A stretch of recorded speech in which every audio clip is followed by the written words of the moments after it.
meeting with the book, The Way, the Truth, and the Life, Foundations. Peter said to him, "You shall never wash my feet." Jesus answered him, "If I do not wash you, you have no part of me." It is quite natural for us to see the Master's decision to wash his disciples' feet as being, more than anything else, a sublime demonstration of sanctifying humility.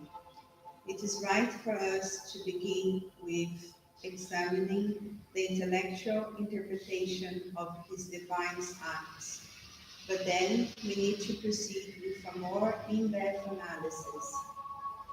To the lasting message of the Gospel, Christ continues to wash the feet of all sincere followers of his doctrine of love and forgiveness. People are usually uninterested in all of their loftier obligations, and they often applaud crime and lack of conscience. But when they meet Jesus and his sublime teachings, they feel that they are treading on a new foundation, and that their fundamental concepts of life are now quite different. He provides lightness to their spiritual faith so they can progress in a different manner on the evolutionary path. Everything seems completely new, and they understand that if it were not for that marvelous intervention, they would not be able to partake of the banquet of the true life. Then, just like the apostle from Capernaum, they acquired new responsibilities on the path, and in their desire to live up to the divine expectation, they asked Jesus to wash not only their feet, but their hands and head also. Dear God, we gather here together one more time to study the Spirit's book, to learn with the teachings of the Spirit about the transitory existence here on earth. May we take this opportunity to reflect about our true needs as immortal spirits. May we take this opportunity to open our heart, to learn and to think about all the habits we can already change to make our life easier and to make the most of our life here. Please bless us all, so be it.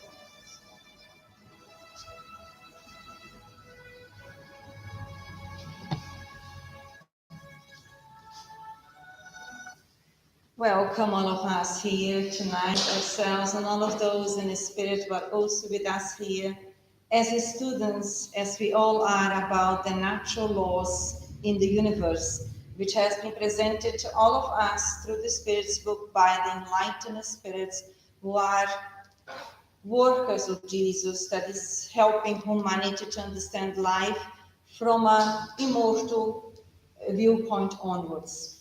So as immortal beings, as we are children of God, we are essentially all beings of goodness, and we are now learning more about ourselves and also how to overcome our fears or lack of understanding about the natural procedures in life. For instance, today we carry on with the question that we finished last week, which is in the chapter Hopes and Consolations, regarding the subtitle, The Fear of Death.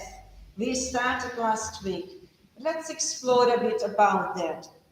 It's interesting to see that that subtitle is underneath the chapter Hopes and Consolations. I wonder why. Do we as humanity still have fear of death, in general speaking? A lot. Why? Many reasons. It could be, some of us, it could be because we may not know what happens after. Okay? So we may be ignorant in relation to the natural laws of life. We may not know what can happen after. We may also come from a materialistic viewpoint that we believe that we are the body, and when the body dies, everything dies. There is the end. Maybe also the fear of death, because we are more or less aware a bit in relation to spirituality, and our own consciousness reminds us that we haven't behaved as we requested, let's put it like that. And then, of course, we cannot control when it's time for us to depart. We will go. Fear also of being certain, as you mentioned, what awaits us there, and not having studied enough to understand that everything will be the same. The only thing which is different that we are without the physical body. So as more as we choose here on earth to incorporate life as a mortal being, change what we need to change and improve ourselves, that is the way that we also will awake in the spiritual world. As more as we go through forgiving and forgiving others, as more as we engage in taking on our responsibilities, that will be the natural way how we will carry on. If we learn to respect each other on earth, that will be the way that we carry on. But always, always is important, reflecting within the chapter hopes and consolations, that we do not die, we live forever, we will free ourselves from the physical body, and we will be never alone in the spiritual reality. We always have dear friends, dear ones who are with us, helping us in one way or another. Okay? So in that way, we carry on now the question. We went through already. I wonder why is that? We went through last week the question. Cynthia, read it for us, please. The worry over death is highly vexing to many people. Why such worry if they have the whole future in front of them? Yes, carry on. I just switch it off. It is wrong to have such apprehension, but what do you expect? Since early on, people have been persuaded that there is a hell and a heaven, and that they will most likely go to hell because they have been taught that whatever belongs to the realm of nature is a mortal sign for the soul. Thus, when they grow up, if they have any reason at all, they can no longer accept such a belief and become atheists or materialists. It is thus that they are led to believe that nothing exists beyond the present life. As for those who persist in their childhood belief, they fear the eternal fire that must burn them without destroying them. But death does not inspire any fear in the righteous, for faith gives them certainty about the future. Hope beckons them with a better life, and since they have practiced the law of charity, they have the assurance that in the world into which they will enter, they will not find anyone in whose eyes they will dread to look. It is the end of the comments. We start on the comments there. We already saw the first part. Read the first part, which we went here. The comments, yes, we went through, please. Carnal individuals are more connected to corporeal life than spiritual life, and while on earth they experience only its physical pains and pleasures. Their happiness consists in the fleeting satisfaction of all their desires. Their soul is constantly concerned with and affected by the vicissitudes of life, and hence it remains anxious and in constant torment. Death terrifies them because they have doubts about the future, and because they believe that they must live on earth all their affections and hopes. Continue. Now let's explore. This was the last part which we didn't went through last week, wasn't it? So when we heard what was read through the question and the other parts, let's go back to the question just for us to refresh the mind. The worry over death is highly vexing to many people. Why should worry if they have the whole future in front of them? Do we still remember what the question is about? How could we reframe it? Fear of death is quite real for so many people, but what is it based at if we know that we will continue living? Precisely. If we agree, if we believe that we continue existence, why do still so many people have fear it? Yes? And this is the last part of the comments by Allan Kardec. You go through now. Even while in this world, which means in the physical world, moral persons who have raised themselves above the artificial needs created by the passions experience pleasures unknown to materialistic persons. Remember, the previous paragraph was referring to people who are more attached to earth, the people who have more the materialistic way of living, yeah? And therefore it becomes more fearful, because we cannot see much hope. But now we are referring to those who already have a bit more of understanding. What do we get from this last paragraph of the comments of Allan Kardec? When they say the moderation of their desires lends calmness and serenity to their spirit. How do we understand this in the current state? What kind of moderation of their desires? Which kind of desires? From my understanding, when I read the moderation of their desires, is they the moral persons of, although they live on earth, and they have all the desires and temptations that a carnal person would have as well, but they found the equilibrium, the balance, and they prioritize their moral progress more than their material progress. So that leads them to that calmness and serenity of their spirit, because they don't let the desires that we have of needing more material stuff to torment them. Mm-hmm. That's how I Okay, see it. so one of the passion could be the excessive love or a desire for material elements in your lives. What else? Which other kind of desires that we as immortal beings need to learn to moderate while we are on earth? I'm thinking about passions as well, not just material, but like attachment Precisely. to other people. Precisely. Or even things, because that can Things as also well. cause fears when we come to reach the point that we need to depart, and we may get really fearful in terms of letting that go if we don't prepare ourselves. I think you're the only what brings pleasure that is the five senses. It will be stuck That's a good reference, yes. material level. I think Mhm. we don't raise above matter to because we are spirits. Matter is the instrument of the spirit. But if we are constantly looking to fulfill, let's say, our pleasures without educating our habits to become above matter, which is the purpose we reincarnate, then we'll be in this life. Yes, then we get very attached to earth, to the material reality, and very limited in relation to the real world, the real reality, the reality of the spirit. Correct? So you said correctly, it all englobes all the passions, selfishness or pride, passions in relation to drug addiction, passions in relation to gossiping, all those passions on the moral level, those also are limiting ourselves in terms of understanding who we really are within the natural laws in the universe.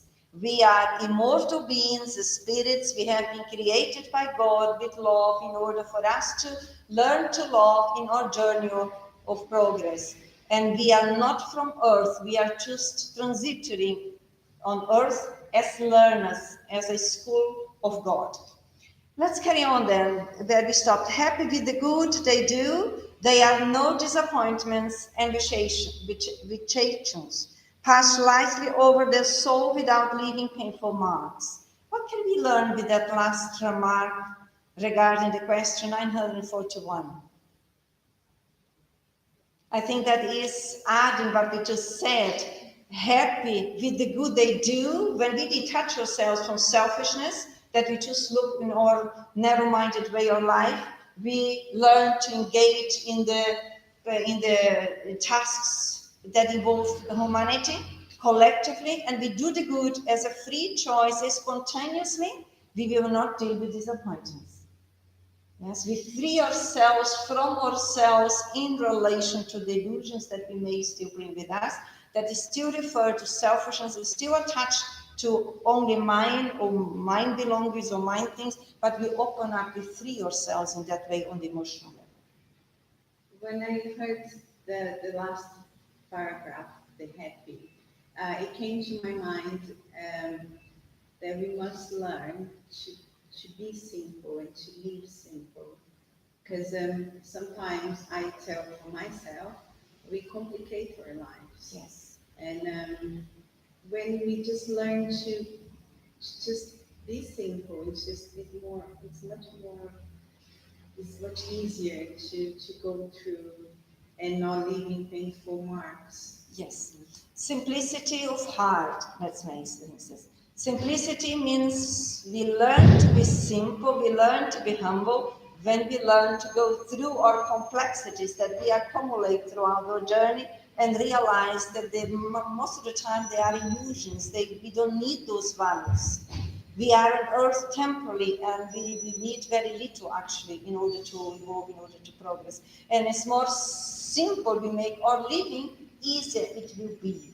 As more needs on the material level that we bring into our lives, more attached we are, more time it takes to be relating with all of that, and less time we have to engage with our spirituality.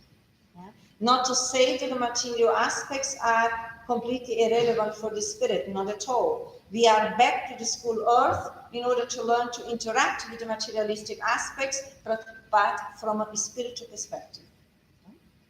I'm ready to move on? Now let's move on then with the question 942. Thais, would you like to read it for us, please? Some people think that these counsels about happiness are a little banal when they see them as being commonplace or as platitudes, and when they say that the secret to happiness is to know how to bear up under misfortune. Okay, let's explore the question first. How do we understand it today? It's a quite long question, isn't it? There are two questions in one question. Let's go with the first part. When some people think that those concepts about happiness are a little banal, why is this question? What comes to our minds? Could there be people who may think like that?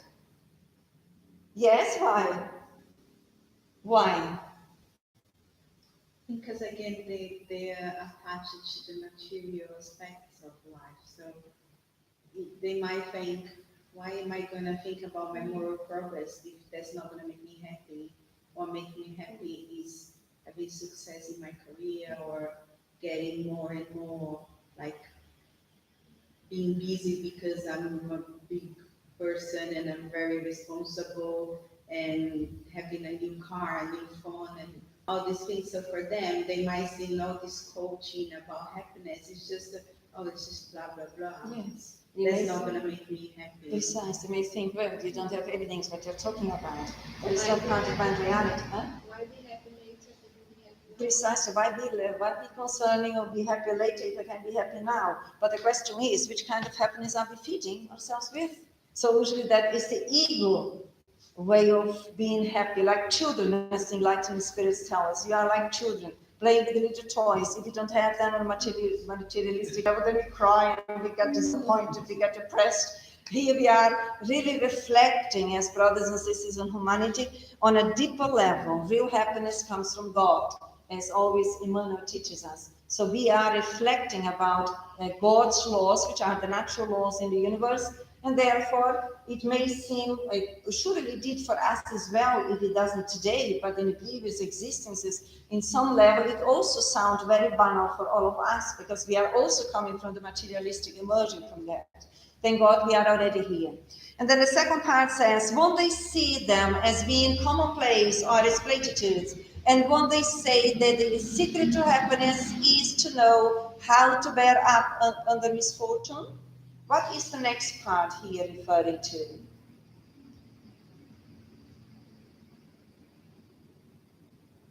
How do we understand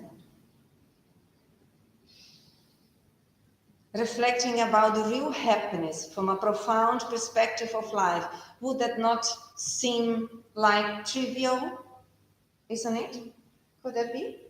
Let's see what the Enlightened Spirits are helping us today with this question. They say, there are those who say that, and they are numerous. Many of them, however, are like ill persons for whom the doctor has prescribed a particular diet. They want to like to be healed without any medication and continue to hand themselves over to indigestion. How do we understand the answer from the Enlightened Spirits regarding the question 942? That's very convenient. Why? To want to have the cure, but not making any effort Yes. to achieve it. Precisely. So here, if you compare, they make a comparison, isn't it? First, they start to say there are lots of people on earth here who think in that way, as we just referred to, who may think it is an illusion to consider the moral aspects or to consider the spiritual aspect of life, and they say they are numerous. And then they compare like children, yes? I have a problem, I go to the doctor prescribes me to do something, but I don't want to do it. So I carry on with my indigestion, which means I carry on with my situation as it is. But can I refuse the prescription of life in order to evolve? Can I refuse? I can. To bear the consequence. Yes, I can, because I have the free will, and if I use it in a responsible way, I can do that, but I will need then to bear with the consequences. Yet, as we all are children of God, and we are all guided by the laws of God, is my freedom really truly freedom? No, why not? Because sooner or later, through the natural laws of life, through the law of cause and effect, I myself, as a being who is destined to evolve and to grow, I will attract for myself experiences that I will review my concepts and redo my experiences. Because within the natural laws of life, there is no punishment. It's all about re-educating ourselves. If I refuse the opportunity today because I have mine limited ways of looking at it, and I say no when I should say yes, tomorrow, as immortal beings, I repeat again, we all have the need internally to attract experiences to us, for us to promote us within God's law. And we learn in the law of freedom as well that we are, even to our thoughts, we are free to think, but we are responsible for what we think. The thinking is also a process of making a habit. Yes. The habit. Yes. So we are free to think, but we will be responsible for what we think as well. I think that we need, sincerely, I have been reflecting for quite some time about this, and I think we need to reflect more and more about freedom. Because we are children, as the Enlightened Spirits tells us spiritually. We are beings who have been for centuries and centuries evolving, and we learned through the materialistic viewpoint, through the selfish way of being, you are free, do what pleases you. Now we are within the school of learning about spirituality in relation to immortality. We find out that God gave us the faculty of freedom, but that doesn't mean that I'm free in the stage where I am in relation to how I think. Because I can be thinking completely opposite of the natural laws of life, and that means that I'm not free, although I received the faculty of freedom. And we develop the free will through our reincarnations. So I'm free, I can choose the idea that I want, but it doesn't mean that what I'm feeding myself mentally means freedom within the natural laws. I can be quite enslaved by. Is that making sense? And that we need to reflect more, because as I mentioned, we all come from past experiences that we used the definition of freedom, which from a higher perspective is not freedom at all. And we hurt ourselves. We attract experiences which may be painful if we don't learn to use the freedom according to the will of God. Always according to the will of God brings us enlightenment, brings us easiness in terms of learning. Anything else that you took from me? And that's, oh, sorry. Sorry, I was just thinking about, are we moving on, right? No, carry on. Okay, no, about the fear of death, because this is something very present to me, and I try to read as much as I can about it to see if I can change my thoughts in regards to that. And I was reading a book about it, The Crisis of Death by Ernesto Bozoni. And it's interesting to say because he took a lot of examples from scientific journals from England from cases of the spirits who disincarnate and how they describe this process. And most of them, the way they describe is completely different from what I have in my mind. Most of them say that they go through a period of sleep, and then they wake up, and then they, like a lapse, they see the whole last existence in their mind. And they are all like, let's say, ordinary people, nobody that did a lot of good or a lot of bad, like, let's say, common people. And it's interesting to see the way they describe everything, and I think it helps a lot of persons to try to Yes. gather more information. Yes, we all have, if we study about books within Spiritism or not, these days there are a lot of books also are describing. Dr. Even Stevenson is a great researcher in relation to reincarnation. He brings a lot of experience as well. We can learn from those who departed already, how they find themselves. Of course, it's different for every one of us, but in general, we find out that merely it depends where we are in terms of understanding life from a more spiritual perspective or not. But the reality is that we are all supported, let's say, throughout the process when we wake up, yes, in the spiritual world. It's quite consoling that. Okay, let's move on then. Now we move on with even still the same chapter, Hopes and Consolations. And we start now a new subtitle, which is Dissatisfaction with Life, Suicide. That is very important for us to reflect these days on earth. As we know that the process of suicide is extremely high through what earth is going through and all of us who are here.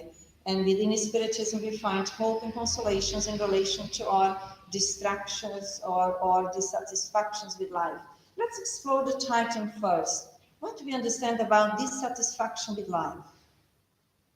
Always within the eyes or the reference as a mortal being.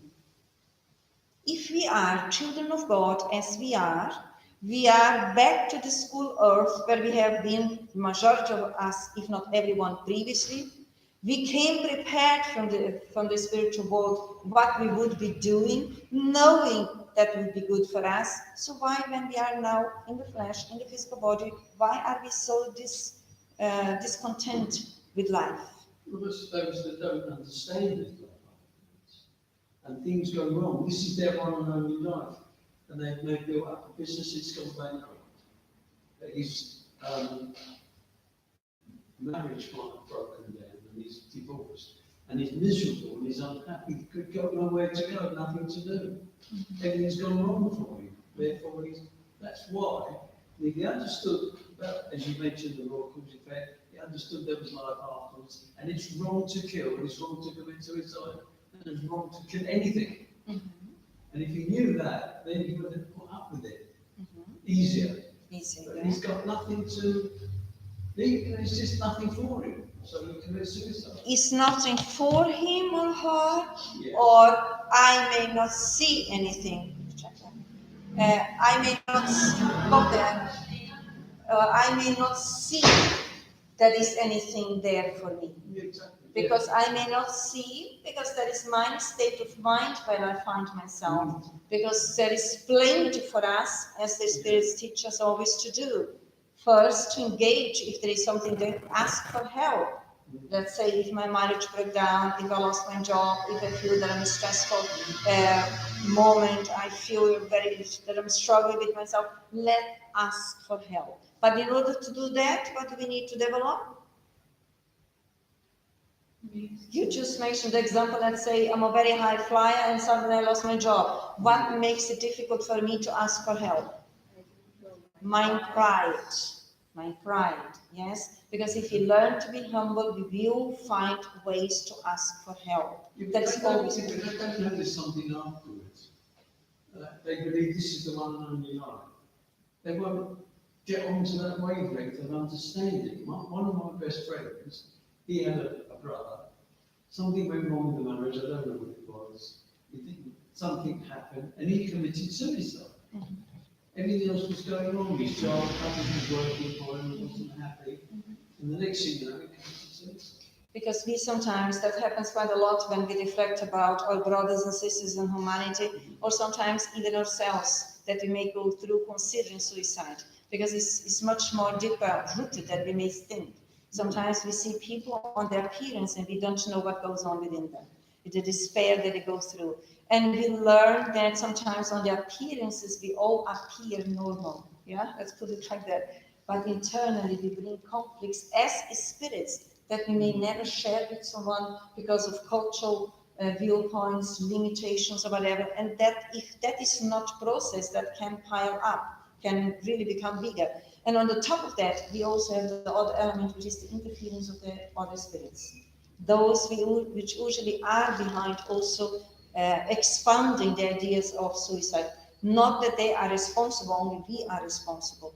But I think here we are helping ourselves, all of those who may have committed suicide, who are with us here studying. Let's study together, understand life from a different perspective, from a loving perspective, because God is love. Therefore, all our experiences that we attract, we ask, or we sometimes are presented with, it is only for us to grow, for us to expand our real values, which are the virtues. And if we committed suicide, let's look around right now. There are brothers and sisters, good beings who are helping us to assist. God always gives us new opportunities to move forward and to learn. Let's learn together as we carry on the question 943, which says, where does the dissatisfaction with life come from, which takes hold of some individuals without any plausible reason? How do we understand this question? What could also reframe it that may help those who in spirit are studying with us? What is the main point of the question? Where does this unhappiness or dissatisfaction, as it says, is coming from, even if there's no, you could say there's no like major reason, like he said, lost a job or something like this, you're just dissatisfied. Mm-hmm. It doesn't matter what happened, you're just not happy. So we could see what are the causes. If from a materialistic level onwards, it seems that we have everything, but the human being needs to be happy, and yet may commit suicide, which you can see quite a lot currently. Yes? Okay. Anything else, Cynthia? Okay, let's see what we learn here. It is the effect of idleness, lack of faith, and usually sedating. What do you understand with this first phrase? That helps all of us as learners about the chapter Hopes and Consolations and the subtitle Dissatisfaction with Life, Suicide, helps us to think about. For me, it comes, is the material point of view. When you think everything ends here. So if I'm that dissatisfied, even if I have everything, material point of view, but I still can't feel happy, then I'll end my life, because on my beliefs, all ends here. There's no after. Okay. I don't believe I'm immortal. Okay. Now I have a doubt. You made a reference in relation of us, those of us who think from a materialistic level onwards. And how about those, even within the Spiritist movement or other religions who are based on religions, are they also committing suicide? Yes. And why is that? Because then we have the understanding about the immortality of the soul, we have the understanding about the natural laws, and why is this happening? Is it the lack of moral development? What you understand here by what the Enlightened Spirits said, it is the effect of idleness. Yeah, this is what caught my attention, because I was thinking idleness is laziness. And I was Laziness. thinking, how is it would be like the moral laziness? The moral laziness, which when we are lazy, morally speaking, and remember this laziness on the psychological and emotional level, which is on the moral level, also comes back to selfishness. Can you see? Selfishness and personal interests, as the spirits say. And within that way of looking life, we don't open ourselves beyond that, when plenty of opportunities and resources are available for us. Could that be the case for depression as well? Precisely, could also be. Because depression, when we study, we have different ways of looking at it, and there are different degrees of depression as well. It is also the laziness of the mind, of the spirit, in relation to engage in actions of goodness. And as more as we stay on the selfish way and pride in that narrow-minded, dense environment, psychically speaking, we just feel more drained, more fatigued, and more without doing anything. But here the spirits are saying it is the effect of idleness, which is the laziness, that we don't want to engage in the movement of life. What is the move of life? Never heard of it. Love that comes from God. We are all within that move. We may not be aware, moving, I'm so strong. No, we are all moving within the love of God. It's the greatest power in the universe. But if we temporarily, through our free will, may choose not to follow that, we resist through our selfishness, then our life becomes purely. We suffocate. And then they say lack of faith. How do we understand that? My question is, what is faith? What do we understand about faith? When they say that lack of faith could be one of the reasons. I believe for some of us that is still on the laziness and on the that are stuck on the selfishness side of the ego, looking at the material life as it is, even with the spiritist knowledge or the knowledge of the spiritual world. When you don't feel that, when you haven't, as you said, you haven't put yourself up to open to life, to do actions in love, to let this move of life go through you. Revigorate us, isn't it? Yeah, you don't have faith.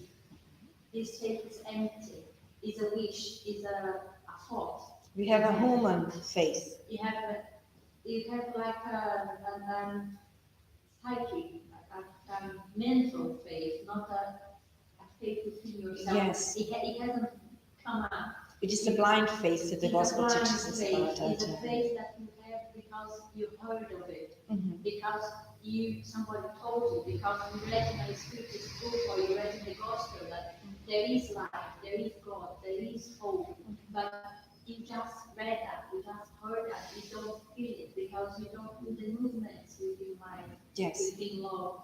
And when we don't do that movement, we lose ourselves, as we said, in that turmoil on the bottom, where we revolve around ourselves, and then we do connections with our brothers and sisters that are still in the same position, and that becomes a torment. It becomes heavier than we can. Unbearable. Yes. We think that is unbearable. Yes. Because that's all we see, that's all we feel. As she said, I may have a good family, I may have a good profession, and good friends, good things around me, but the turmoil in my head and the sadness in my heart is so great, it's unbearable. The pain goes to every cell of my body because I don't have that love going through.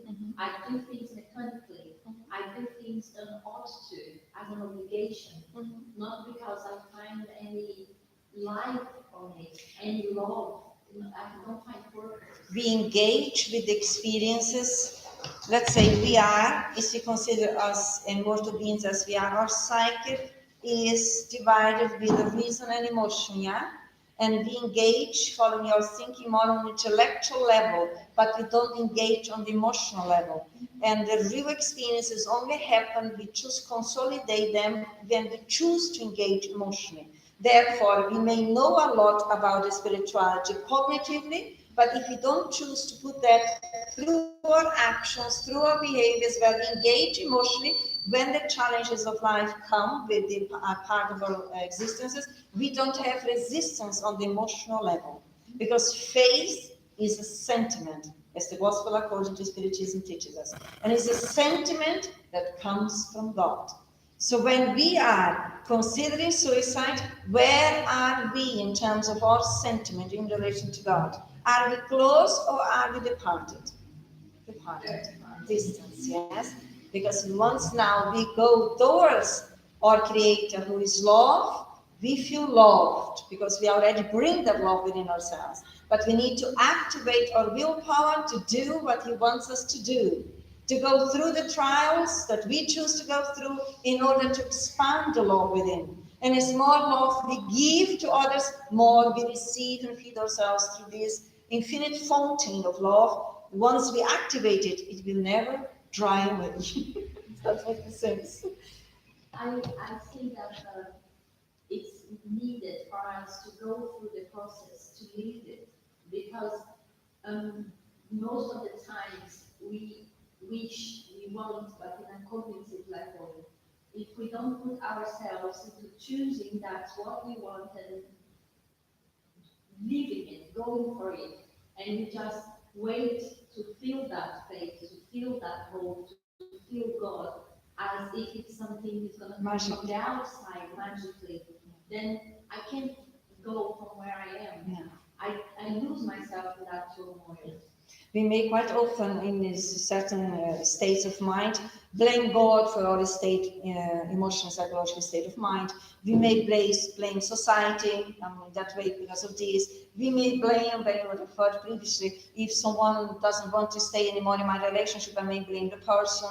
But actually, within the school of Spiritism, we learn there is no one to blame for our unhappiness or dissatisfaction. It is our own history. We immortal beings, we have been living for centuries and centuries and centuries in the way that we, in the best that we could, elaborated our psychological and emotional level is where we are today. So experiences come in our way, and quite often we ask them in order to go through for us to testify values on the level of virtues which we are lacking. So it's not negative to go through. The main point for us always to bear in mind is that we are all children of God, we live forever. Suicide is an illusion, no one dies, we will carry on alive, and the pains that we are facing on earth will be bigger later on. So as more as we now think about, even if we committed that, and probably we also did that, let's forgive ourselves, let's accept the learning, let's move forward, and let's embrace the invitation that is extended to all of us now to strengthen our courage to go through the trials that we need to go through. Trials is nothing more than experiences. Even if they are challenging, always remember, all of us, they are transitory. Nothing is forever on earth. If someone, if I'm in a relationship, doesn't want to carry on with me, bless him or her, God bless you. I move forward in my life. Because sooner or later, all of us, we need to learn in the journey of progress to love ourselves to the point that we can sustain ourselves with ourselves without having the love of somebody else. As more as we grow, expand, mature psychologically and emotionally, more we activate the divine law within ourselves, and we will be fitted in a loving way through the love that we give, not through the love that we receive. When we are needy, then we feel fitted by the love of others. As more as we sustain ourselves within God's love, more we give and we don't receive, because as more as we give, naturally we are already fitted by the love of God. Yes? Whatever happens in our journey, may we all remember the purpose is for us to learn, and always to learn what is good for us. Never to run away or never to consider suicide, because that is just an illusion. Let's go on here where we finish then. For those who employ their faculties with a useful purpose and according to their natural aptitudes, labor has nothing bearing about it, and life flows by more quickly. What do we learn here now that we are reflecting about dissatisfaction with life, suicide? What are the enlightened spirits teaching us? Because we ourselves, even we don't know which kind of experiences we may go through in the future. Let's learn all together. What is that showing us? To me, brought it to what we said about the previous, the fear of death, where we're talking about be happy with the good you do and just learn to be simple, just because it's saying that for those who employ their faculties with a useful purpose and according to their nature aptitudes. So, and when it comes to labor, it has nothing barren. It comes to my mind that if I learn that simplicity, if I let the movement of life they were talking about, that love, if I feel that love, whatever comes, I know it's going to be temporary. It might be painful. I'm not saying it's not going to be painful, it's not going to be difficult, it's challenging. But I will learn that it will be temporary, it will pass, and I will Learn from it. Yes. So what do we need to develop in order for us, while it is aching, while it is painful, which is sometimes because we are learners, sometimes we are facing a new experience that we never went through before, or we are facing the same that we ran away previously. What do we need to learn? That we choose to stay in the situation, in the experience in order to learn. What do we need to learn? That we don't run away again. In reality, are we running away from the experiences, or are we running away from ourselves? From ourselves. So what do we need to learn as immortal beings so that we choose to stay in the situation in order to learn? For me, as past experience that I had, I'm still learning, but when I look at things that I think, well, when you're not in the experience, it's easier to look. So when I look back and I saw that much that I suffered, and I was like, I can't believe I went through all that. I put myself through all that if I saw it different.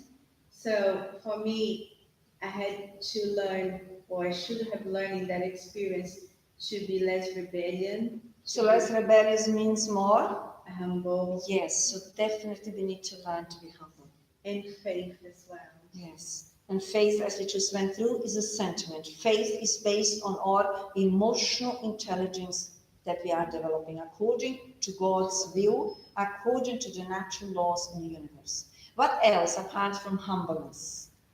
I think if it's not comfortable as a sign, then it's not the time to leave yet. Correct. I think it would be ideal if we could leave in the best terms as possible. Correct. It's not always possible, but if we can wait. If we can stay in the situation, we can recover ourselves from ourselves, because quite often the difficulty, major difficulty is internal, not external, and the major reason of an internal difficulty is pride and selfishness. That is the main cause, as the Spirit teaches us. And then now, if we know what are the causes, now we can find out what are the faculties that we need to develop. Humbleness, responsibility for our destiny. Responsibility is internal autonomy of making choices. If it's aching, surely I haven't learned, but I'm in the right place with the right people in the right situation to develop the right values, which I haven't. That is also developing the faculty of thinking in a constructive way, that I stimulate myself, that I motivate myself, that I find reasons why I choose to stay, because I understand I'm an immortal being. I came here to transcend myself, to overcome myself, to develop the victory over my own self as an immortal being. And that way of thinking, it brings us more inner peace, it centers us more. It also activates more tolerance internally, because we are giving explanations and rational explanations to us why we are staying in this experience. Anything else? Tolerance, I think we also need. Persistence, for sure, we need to develop, because quite often we are short of that, then we run away if things are not as we want to, then we don't strengthen ourselves morally. But persistence, faith, as was said already. Anything else? Courage, well presented, yes. It comes back to laziness or eagerness. Yeah. It would be easy to, at the point that everything seems to be complicated, just leave and start again. Yes. Easier than just try to sort it out what I have to sort out. Because we can leave, we are not prohibited, because we have the free will, as you mentioned previously, not because we have the free will that we are free within. We quite often lose the free will, and we are quite attached to our vices. So when we choose to stay and to overcome ourselves, that inner conversation, it helps us to center ourselves more. That inner realization, that is my time, my turn, that God is giving me again through my new existence, opportunity for me to advance within my belief system, within my concepts, within my new way of being, because I need to change my belief system, and I also need to learn to interact in a different way. And that, again, I tend to say it brings us back more towards the center, and we free ourselves more from the rebelliousness, as you said. Because the rebelliousness is based on pride and selfishness, we put the resistance, and each resistance increases the pain and the difficulty. While we are developing humbleness and charity, in a broader sense, we flexibilize our minds and hearts, and therefore, as you presented your experience, when we look at experience from an egocentric state of mind, it can be very painful. But when we address that and we bring ourselves back to self, the essence, and with the real values of life, that experience which can be seen here and perceived very big is quite mild. So it's all about pretty much how we perceive experiences, not experience in itself. Is that making sense? Anything else? Then we carry on here. They bear life's tribulations with patience and resignation because they look forward to the more solid and lasting happiness awaiting them. How can we hear that and read within the lines what are the Enlightened Spirits teaching all of us here? What comes to mind? I believe what you just explained, at times it's a very hard choice to choose to stay, to choose to go over my limitations, to face my limitations, to face my fears. Is at times the turmoil, the pain is so unbearable that we can't reason. So the need for great study, to bring in that knowledge that the conscience can come up, like you said, question myself, give me examples, give me answers for the things I don't have answer for, and choose to believe that, choose to live according to this new way of viewing things, to these new ideas that I bring into myself, that I am an immortal being, that I am a learner, that even though if I have done wrong and if I have persisted in the wrong side, even if I'm still lazy, even if it's still easier for me to give up, that I can do better, that I have the opportunity now to go through this in a better time than I had before. So what you're saying, Frau Denise, is vital that we choose, even in those moments that we may be in a turmoil, that we choose freely to break through the self-centered negative thoughts that we carry, yes? Because within that frame of mind, we cannot see a way out which is different than the black way that we are perceiving the experiences.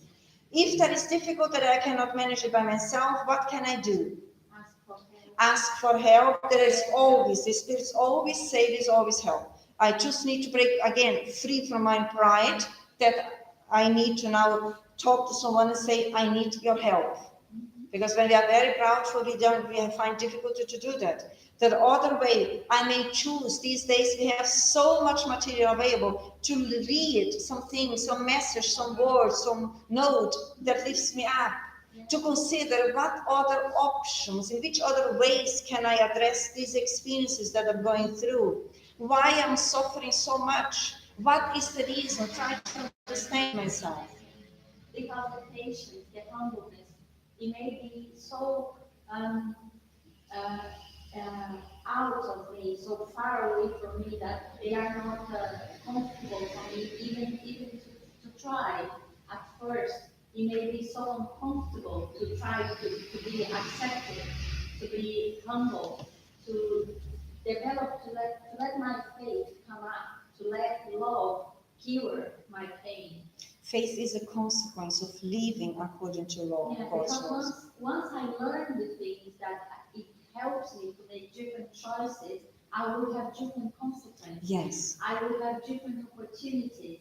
Even if it's the same situation, I will see it in a different way. Yes. And that will give me more strength to be patient. And even if you find it difficult to talk because of our pride, imagine to share with someone my big points, because that is a great challenge for a lot of spirits ourselves, to acknowledge that I'm vulnerable. That is very difficult. Let's study, let's reflect, let's understand. Within the natural laws in the universe, and which is summarized through the law from God, we understand when we reach a point that we can admit that our vulnerability are part of ourselves that serves us a certain time, and now acknowledge that. In that way we are becoming strong. Yes. We are not strong because we are brutal, we are aggressive, and we are prideful. No, we are strong when we learn to be humble and admit and accept ourselves as loving beings, who are loving beings since our creation, but we are imperfect, perfecting ourselves. And there is nothing wrong that we go through vulnerable experiences. That shows courage when we are able to admit that. In that way, we bring the inner strength out from within. We don't need to hide that. When we hide, then we may, the pressure cooker may expand and we may find a level that we cannot cope anymore. But there is always way. We repeat again, inner strength has nothing to do with brutality, has nothing to do with pride. It has to do with humbleness and recognizing that we are loving beings. And yes, I'm still a vulnerable yet loving being in the universe, and I may go through struggling and vulnerable aspects. Talk through, because once we open the mouth, letting out, share with someone that we trust, we free the pressure from the heart. And we receive at the same time help from the enlightened spirits, who are not only in the Spiritist Center, they're everywhere helping humanity. Nowadays it's happening so much more among all of us, everywhere. And I believe the reason is because once we start studying and we start understanding the laws of nature, the law and the misericordia, Mercy of God. mercy, the mercy of God. And then we think we learned it. And when we have these in ourselves that life does not work, that committing suicide may be an option, we sometimes are so ashamed of ourselves. We put that thought aside and think, no, I've learned now. I understand that life carries on. I have hope. And we just forget to look into ourselves and face that is still within us. Yes. And then we carry on life as everything is okay. I'm now strong. With the I maxim. now believe. I now understand everything. And then the situation comes up, and that truth inside me blows off. Like if I never heard about this before. And if I don't be humble enough and simple to ask for help, or at least to put myself through to talk about it, that I am not holding on together. Even if I just open a book to read about it, or just talk to someone, I'm really sad if I can't say the problem is. But that will help me It will. to find the strength to go. And the other virtue which we all still are working on, they say here, resignation. In the examples that you presented, quite often there is a lack of resignation. Quite often we learn with the enlightened spirits when we go through a very hard experiences that we feel like it is unbearable. We are almost there to finish the experience. So resignation is important, and also responsibility. Quite often, because pride and selfishness, we don't take responsibility how we are using our free will. We come back again to free will. Then we activate the laws of cause and effect, and sooner or later we will be dealing with the consequences of that. When the consequences come to my address, I may not, through lack of responsibility, accept it. And that is vital to understand. Responsibility is nothing that puts us down. It's the internal autonomy of the spirit in relation to his creator. But again, let's use our free will, train our free will according to the will of God, that we will never have any idea of suicide. Or if we still bring from our previous experiences, we choose now to testify our new experiences which are based in light.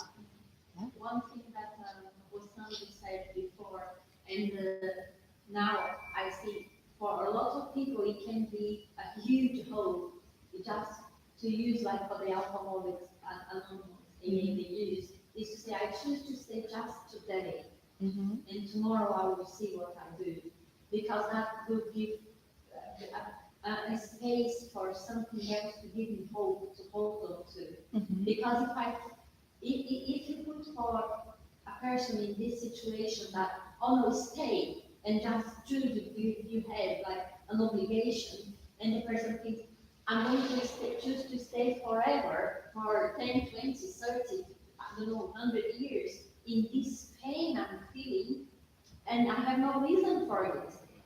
The person may really believe it's too much. But if you say just today, it's so just today. It's all about how we talk about. If you talk about stay because you need to stay, then it becomes more pressure. But if you talk with a person, well, let's reflect about the natural laws. Everything is transitory. I know that it sounds unbearable, but it is transitory. Let's just reflect in the moment and present. Let's find ways how you can help yourself in here and now. And when we have the inner conviction of the immortality, we bring that also through the communication on our energetic level as we are speaking the voice. And the spirit also receives that. The dissatisfaction comes because they don't understand. The people on the outside of the movement, spiritualists or spiritists, they still don't understand that there is life after death for sure. And they can't hear or see spirits. And it's amazing when, for example, last night, back in Spiritist Church, I wanted to challenge the spiritual leader. This Portuguese lady brought a husband, and you see he didn't believe in it, he needed healing. And after we had the healing, he was really, really pleased. And I said, this cup was not from me. Don't thank me, thank God, and thank spiritual leaders that work through me. And it needs something to wake people up as well. Yes. And most people don't hear or see spirits. But I was an atheist. And it was only because I was persuaded to go in to healing, because I was asked to do some healing, and I thought, I was crazy, which is if you were healing that. And she only knew, I think I told you before about this story, Yes. yeah, about the cat. But Yes. you see, you need something, and I suddenly realised that it isn't me doing this healing. It must be something from a different Yes. dimension. And people need to have this experience. But it's different, Jack, for everyone. We Yes. learn through the medium's book, where we are informed that for some people, even if they would see, they still would say it's not true. So we need to study, as the Enlightened Spirits say, because we need to learn to activate our thinking according to the natural laws. If someone talks about it's very different, and then we mature within ourselves in relation to this knowledge. People are new to it a bit of time. Yeah. And it took me a bit of time. But people really, several They're different just groups, coming to just the one sentence. When I met Devono Franco, who gave a lecture at Spiritist Church, he spoke in Portuguese, of course, and Anna Sinclair and Janet Duncan and Sylvia Gibbons doing the translation. That settled it. Good for you. Good for you. We all have our time. We all. So in that way, we are coming to the end today. In this place of peace, of love, as brothers and sisters in humanity where we find ourselves, embraced by the vibrations of love and tenderness, as we are reflecting about suicide, we think about Jesus, our Master and God. We ask you, may the blessings of your love follow up in each and every one of us. May you soothe our heart, our mind. May you bless us with your peace and help us in our journey of evolution to understand that we are all loving beings created by God. We live forever. We learn in any experience. Bless us with your light. Enlighten our minds for us to awake towards the immortality of the soul, the laws of reincarnation, the laws of cause and effect. Help us, dear friend, to exercise our free will in a responsible way, according to God's laws and will, which is always good, which is always based on love, so that we learn gradually to heal ourselves, to free ourselves from our shackles, to free ourselves from pride and selfishness, as we freely choose to develop humbleness and charity. Learn to be patient, tolerant, fraternal, and devoting ourselves and study more, serving the projects of goodness that involves everyone, believing in our own evolution as children of God, who are blessed right now here, who are all invited to stand up, to carry on today and always. So be it.